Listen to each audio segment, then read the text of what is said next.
My abusive mother was mad that she was not able to embarrass me in front of her friends and told me to leave. So I did, and she lost everything. This happened when I was 15. My mom was, let's be real, she probably still is, a mentally, emotionally, and physically abusive narcissist. Some highlights are when she was teaching my twin sister and I to read at the age of 4 or so.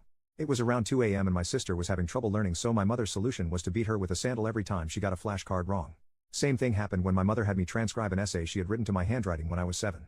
Every time I started a letter from the wrong position, like starting a capital M from the bottom line, she would beat me with one of her Birkenstocks. This too happened later at night, so when I got too delirious for the exhaustion and pain, she would drag me by the neck and literally throw me into a cold shower to wake me up so we could more easily continue the waking nightmare. When I was 13, I told her to wanted to live with my dad. They were divorced, and she told me she didn't care what I did after I turned 18. I later figured out that this was because the child support stopped at age 18. Fast forward to age 15. Our relationship was understandably strained. We had guests and she liked to use guests as a way of controlling our behavior through shame. It's easier to be an angsty teenager when your grown-up friends from church aren't watching and judging everything you do. This makes it easier for her to pretend to be a firm but loving mother, all while slipping in sideways comments like velvet daggers.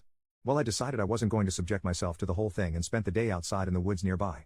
When I saw our guests had left, I went back inside. My mother, perhaps unhappy at being denied a day-long emotional abuse routine, told me I wasn't welcome and that I should leave. My 15-year-old brain heard her words and knew that she only meant for a little while, but it also recognized that failed to specify any time frame at all. So, I hiked a couple miles to a friend's house and asked if I could spend a couple days there. When my friend's dad found out that I was there and why, he was pissed and said I could stay as long as I needed. I didn't go home that evening, or the next. My mom became concerned and contacted law enforcement to report me missing. This is a big deal for several reasons. We lived in the mountains on a national park, so it was a very real possibility that I had been attacked by a wild animal, become injured while hiking, drowned, or been kidnapped. Nobody knew of my mother's abusive tendencies or the squalor and neglect my sister and I lived in. Most importantly, the law enforcement was the local park rangers with which she worked daily. La immediately contacted my dad's side of the family to see if I had turned up there or contacted them. They promptly freaked the fuck out and came to my house with lawyers on standby.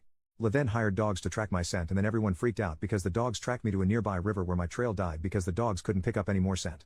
Over the next couple days there were people going in and out of my house, rangers, lawyers, my family, etc., and several noticed the overpowering scent of cleaning chemicals, but only the lawyer considered why a clean house would reek of chemicals. The house was normally trashed. My mother kept an untrained dog and the carpet was soaked with dog feces and urine. The few times we had guests, we would have to crawl around the dog's potty spot and clean it up and make the house smell good.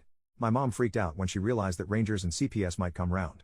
She did a deep clean of the house before reporting me missing because she couldn't afford to have them realize what they were walking on. La started to canvass the nearby woods and neighborhood. My friend's dad came to me and asked if there was somewhere else I could stay. He told me that he wouldn't kick me out and didn't want to have to lie to the police or let the dogs on his property. My friend and I figured we would just go camping for a week or so, but instead I looked up my dad's side of the family and called, and they picked me up right away. Understandably, everyone had questions. When I told them what was happening, the lawyers, horrified, pounced. A judge issued an emergency change of custody and prevented her from gaining custody until she underwent a psychovalent therapy, which my mother would never allow. The rangers, equally horrified, completely shunned my mother and she eventually lost her job. Since she was only allowed to live on the park because she worked there, she was kicked out of her house. My friend's father and the trackers were members of the local community and churches, and they too shunned my mother. She lost her job, her house, her church, and her friends, all because she told me to leave and I did. Judge finally awarded custody of us kids to my dad, so she lost her child support payments too.